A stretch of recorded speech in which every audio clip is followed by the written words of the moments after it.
espera que esto dure para siempre. Ya estamos nuevamente aquí en Día a Día, en un nuevo bloque. El 4 de junio fue el Día Mundial del Cuidado de la Fertilidad y entre el 21 y el 25 de junio vamos a pasar la Semana de la Fertilidad. Y para eso, para conversar un poco de esto, vamos a recibir al doctor Gabriel de la Fuente, que ya está con nosotros, a quien le doy la bienvenida. Buenas tardes, Gabriel, ¿cómo estás? Hola, buenas tardes, Anaí. Mucho gusto. Encantado de estar con ustedes. Muchísimo gusto. Gracias por hacerte un ratito esta tarde y conversar con nosotros acerca de este tema que en realidad a los uruguayos creo que nos afecta directamente porque tengo entendido que seguimos teniendo una tasa de natalidad bastante baja. ¿No es así? Efectivamente, Anaí, en el Uruguay el año pasado nacieron solo 35.000 niños y ya llevamos muchos años que año a año vienen naciendo menos niños. Cuando yo me estaba formando en ginecología, nacían 50.000 niños al año en el Uruguay. O sea que imagínate la diferencia. Para que haya una tasa de recambio demográfica saludable, cada mujer tiene que tener en torno a 2,1 niños cada mujer, es decir, al menos 2 niños. Y nosotros venimos bajando de manera importantísima. Y eso va a tener un impacto demográfico, sin lugar a dudas.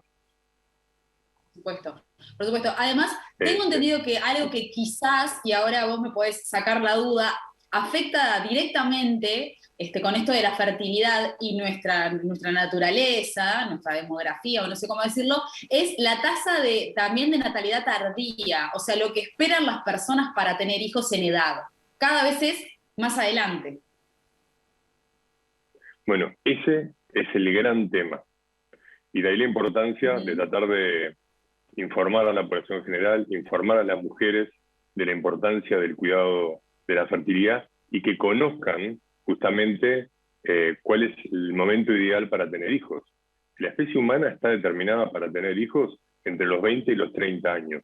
Sin embargo, socialmente, cada vez más estamos normalizando que antes de los 30 años no busquemos hijos. Y eso está teniendo un impacto y por eso está aumentando tanto la tasa de esterilidad, que hace unos años era de un 10-12%, ahora ya hablamos de un 15%, y obviamente tiene una relación con la edad, y en mayores de 35 años la tasa de esterilidad es mucho mayor. En el primer mundo, más o menos, la edad a la cual se tiene el primer hijo, en ese momento es en torno a los 31 años. En el Uruguay, en ese momento estamos a la edad del primer hijo en torno a los 26 años. Pero luego si desglosamos por grupos socioculturales, vamos a ver que en realidad los grupos que tienen en realidad formación media y alta, en realidad se comportan muy parecidos a cómo se comportan en el primer mundo y no piensan en buscar hijos antes de los 30 años. Hasta hace unos años en el Uruguay todavía teníamos una tasa de embarazo adolescente bastante elevada, que afortunadamente esto ha venido cayendo, y de alguna manera eso era lo que también compensaba y seguía manteniendo tasas de natalidad elevadas. Y ahora hemos visto que en la medida que ha bajado la tasa de embarazo adolescente, se desplomaron las tasas de natalidad y probablemente este año veamos que con la pandemia van a caer aún más. Aún más. Bueno, en realidad, antes de ir particularmente al tema de la fertilidad, es interesante que también entiendo que esto de que las personas que tienen un nivel terciario completo hacen un poco más tardía su paternidad o su maternidad, tiene que ver también con políticas sociales, ¿no? Acerca de la maternidad o de la paternidad. Entiendo que dicen, bueno, dejo un poco de lado esto, así puedo seguir creciendo en mi trabajo, creciendo en mi profesión, logrando nuevas cosas, y después veo cómo me manejo con esto otro, ¿no? Capaz que si en esencia, y esto entiendo que no te corresponde a vos, pero si esencialmente eso cambiara, también podría cambiar la natalidad de nuestro país. Por supuesto, y no es el único factor, ese es uno.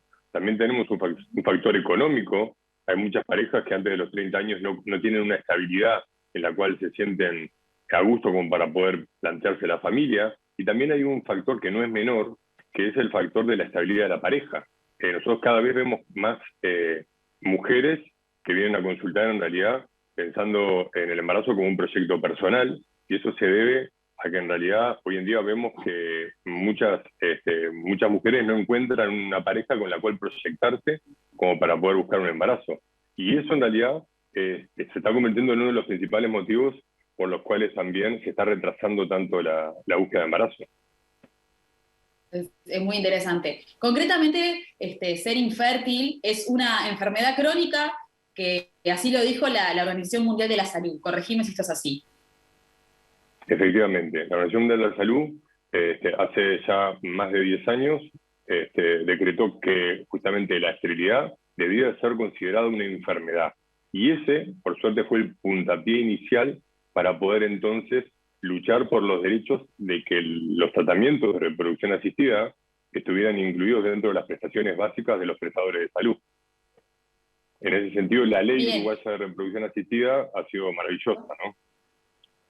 Un poco la semana que vamos a tener entre el 21 y el 25 de junio, y todo junio tengo la idea que ustedes lo que quieren promover es que justamente todos conozcamos esos derechos que tenemos, que nuestro sistema de salud le brindan a todas las personas. ¿Cuál es esa ley? ¿Qué dice esa ley? ¿A qué tenemos derechos los usuarios del sistema de salud? Bien, sí, la ley uruguaya es del año 2013 y a partir del 2015 comenzó a estar dentro de las prestaciones de los prestadores de salud los tratamientos de reproducción asistida de baja complejidad, que son aquellos en los cuales el óvulo y el espermatozoide se deben unir naturalmente dentro del cuerpo de la mujer, y los tratamientos de alta complejidad, que es la fecundación in vitro, que es cuando el óvulo y el espermatozoide lo unimos nosotros en un laboratorio de fertilidad, de reproducción asistida, que estos son cubiertos por el Fondo Nacional de Recursos, que da cobertura parcial a las parejas para poder realizar estos tratamientos. Entonces, en ese sentido, hoy en día tenemos una ley que, por un lado, reglamenta cómo deben de ser realizadas las técnicas, que eso ha significado una gran tranquilidad para los que nos dedicamos a esto, y por otro lado también, lo más importante para justamente las parejas, es la accesibilidad a las técnicas.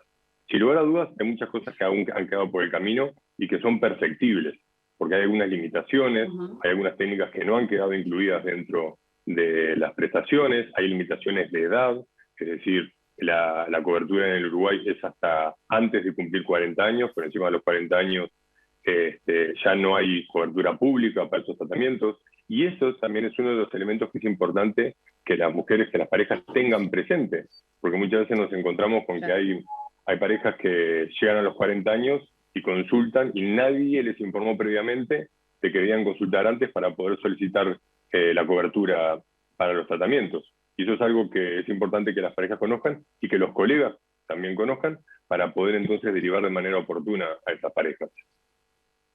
Claro, una de las cosas que te quería preguntar también era sobre cómo estaban los trabajadores de la salud informados sobre esto. Quizás también ahí todavía falta un poquito más de información a los colegas, a quienes trabajan ahí para, bueno, poder justamente asesorar a las parejas en el momento adecuado.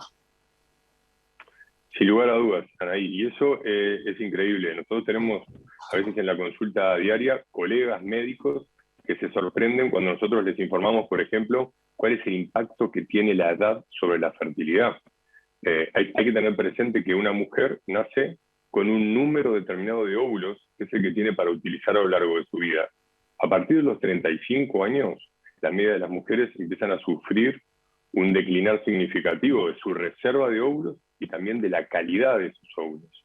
Y eso va a determinar que justamente las probabilidades de que consiga un embarazo espontáneamente, año a año vayan cayendo, y por encima de los 40 años las probabilidades de embarazo, naturalmente, son muy bajas, y también son muy bajas con los tratamientos de reproducción asistida, que esto también es importante informar, porque a veces también encontramos que las parejas se sorprenden cuando les informamos que las probabilidades de éxito de esos tratamientos son mucho menores de lo que la gente cree, porque la edad sigue teniendo un impacto importante sobre la probabilidad de éxito de las técnicas. ¿Qué pasa? Tengo muchas preguntas, me estoy ordenando mentalmente, pero ¿qué pasa con los varones y los espermatozoides? Siempre, o sea, digamos, ¿de por vida son buenos o también bajan la calidad como los óvulos en las mujeres? Bueno, como te comentaban ahí, el ovario es como un almacén donde se depositaron los óvulos. Con el pasar de los años, lo único que se realiza es que se van retirando. En el hombre, el testículo funciona más como una fábrica que continúa produciendo espermatozoides a lo largo de su vida, pero es una fábrica que con el pasar de los años también empieza a funcionar cada vez de manera más deficiente. Pero esa caída de la fertilidad es un poco más tardía. En la mujer lo vemos a partir de los 35, en el hombre lo vemos a partir de los 45. Pero hay que tener presente que también hay impacto, o sea que no hay que dormirse, y también hay que tener presente que también en el hombre es donde se ve también un impacto muy importante de las alteraciones del estilo de vida, de la calidad de vida.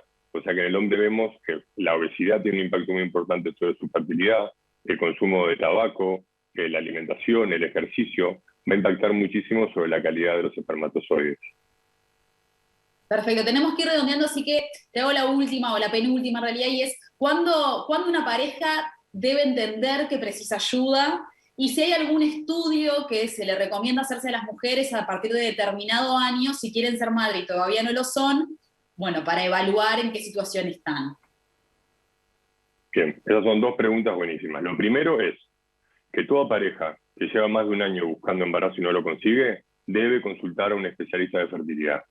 Y si tiene más de 35 años la mujer, ya a partir de los 6 meses de estar buscando embarazo, tendría que empezar entonces a tener una consulta para poder hacer un asesoramiento y al menos tener entonces una consulta para realizar algunos estudios para ver en qué situación se encuentra. Asimismo, si tiene antecedentes de alguna enfermedad que ya potencialmente puede alterar la fertilidad, lo mismo, es importante que consulte de manera temprana, ¿verdad? Por otro lado, los estudios. Y aquí es un tema que es muy interesante, porque así como en algunos sectores hay mucha desinformación, también hoy en día hay muchas mujeres que, bueno, que tienen ansiedad por empezar a hacer estudios de manera temprana. Y ahí hay que tener cuidado de cómo evaluamos los estudios que realizamos. Hoy en día, por ejemplo, hay un estudio que se realiza con mucha frecuencia, que es un estudio para evaluar cómo se encuentra la reserva ovárica, es decir, cuántos óvulos a una mujer le quedan. Y ese estudio hay que tener cuidado cuando lo pedimos a una mujer que no está buscando embarazo. Porque si realizamos ese estudio y encontramos que la reserva ovárica ya está muy descendida, eso no quiere decir que esa mujer sea estéril. A lo sumo puede ser importante saberlo para no perder mucho tiempo y no dilatar mucho la búsqueda de embarazo. Pero eso no son, la mayoría de los estudios que nosotros realizamos no son estudios que confirmen fertilidad o esterilidad, sino que hay que evaluarlos en un contexto determinado. Perfecto, clarísimo, Gabriel, muchísimas gracias. Te tengo que despedir, pero fuiste muy claro. Y bueno, siempre que tengamos la oportunidad de informar estas cosas, me parece que es importante aprovechar, así que te agradezco. Muchísimas gracias a ustedes, un placer estar aquí y recordarles solo que a los que quieran participar de las jornadas, que se anoten entonces al correo electrónico de la semana de la fertilidad @gmail para poder entonces entrar al Zoom de las conferencias. Es verdad que no las dijimos, son 5 conferencias que se van a hacer a lo largo del mes, ¿puede ser? ¿O a lo largo de esa semana? Exactamente, del lunes 21 al viernes 25. Va a haber una charla por día. Perfecto. 5 conferencias y ahí es donde se pueden anotar. Ahora sí nos podemos despedir. Exacto. Muchísimas gracias, Gabriel. A ustedes, saludos. Nosotros nos tenemos que ir a una tanda cortita, así chiquitita, que todavía tenemos día a día junto a vos.